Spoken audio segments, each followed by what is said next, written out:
Hoje eu vou te ensinar como deixar as borrachas do seu limpador de para-brisa como novo. Fique até o final do vídeo, que você não vai se arrepender. Você vai pegar e tirar essa trava que estou tirando para poder virar a borracha do limpador. Tem que abrir a trava e segurar com uma mão para poder abrir do outro lado, e em seguida empurrar a trava para frente, ela já saiu. Agora você vai virar a borracha do jeito que estou fazendo.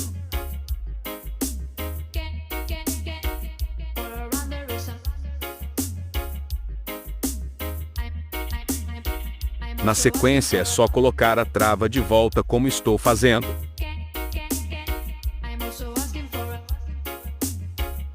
Olha só, ficou como novo. Se gostou, já deixa o like e se inscreve para mais dicas, e não esquece de compartilhar com um amigo.